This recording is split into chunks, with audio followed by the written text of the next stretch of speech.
Welkom bij Kik TV. Vandaag komt project GIFS, oftewel Geography of Inshore Fishing and Sustainability, langs bij de visserswerven van Bresjes om er een praatje mee te voeren. En we gaan lekker meepraten.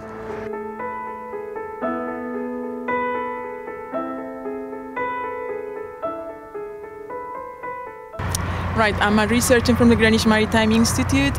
I'm researching on the role of women in social cohesion in fishing communities, basically. So we are looking for what are the factors that women contribute to, and which are the main roles of women in fishing communities, in coastal communities, in European towns.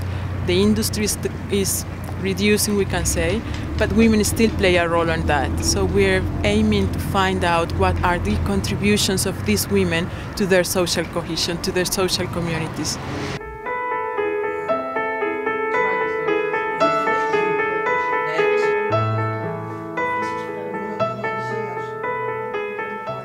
Mijn eigen leven eigenlijk door de weken, zeg maar. En ook mijn dochter als ze kleiner was. Je bouwt toch iets samen dan weer op en in het weekend ben je dan weer, is de man of vader tussen. Ja. En, ja.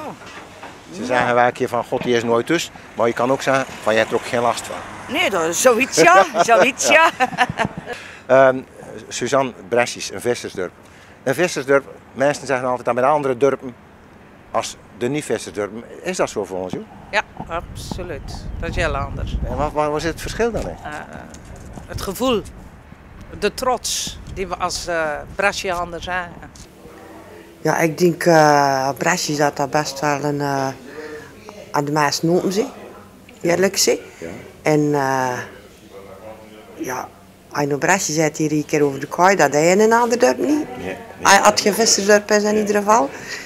Dus ja, je is over de kooi, je ziet een keer iemand en je mag een keer een praatje. En, Ik denk, als je van Bresjes komt, dan heb je dat gevoel.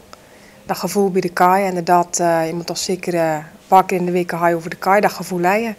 Ja. Dan wil je even naar water zien, wil je even kijken naar of er schepen liggen. En ja, kan niet zijn als je dat in Moosburg ziet.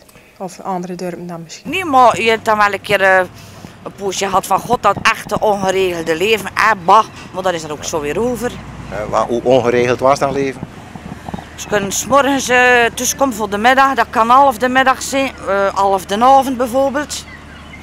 Ongeregelde tijd als ze binnen kunnen komen. En hoe lang ben je dan weg? Van de zondagavond tot dinsdag voor de middag. En dan van de dinsdagavond tot de donderdag, zo rond de middag.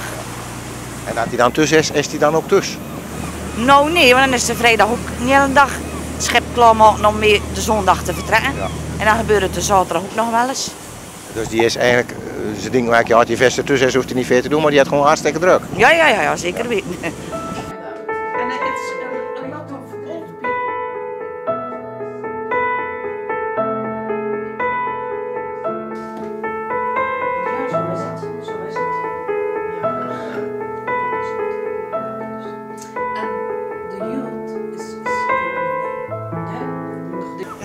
En dan is Jaap, die vaart niet meer, wat doet hij nu?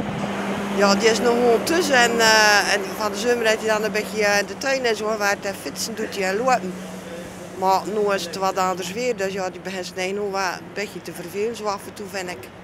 Je vindt dat hij zijn begint te vervelen. En wat betekent dat voor jullie tussen? Want nee, een vent over de vloer die als hij loopt te vervelen? Ja, ik vind dat je ene keer had dat beter dan de andere keer. Dan hij wil eigenlijk ook nog wel een beetje bezig zijn en werk of zo, maar ja, en dan voel ik me eigen weer een beetje bekneld, maar dan gaat dat ook weer wel over, dan moet je echt aan wennen.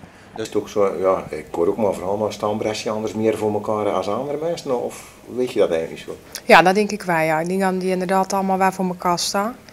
Dat is niet als je groepering hebt of zo die of een per se samen iets opricht, maar dat er, als er wat is, dan, ja, dan kom je er wel achter in of er inderdaad voor elkaar staat en wie niet. En ik denk dat dat hier wel heel erg speelt ook. Heb je dat ook zo ervaren, Atti, dat je zegt van ja, die Brescianers die komt toch even voor elkaar op? Ja, Ja? ja.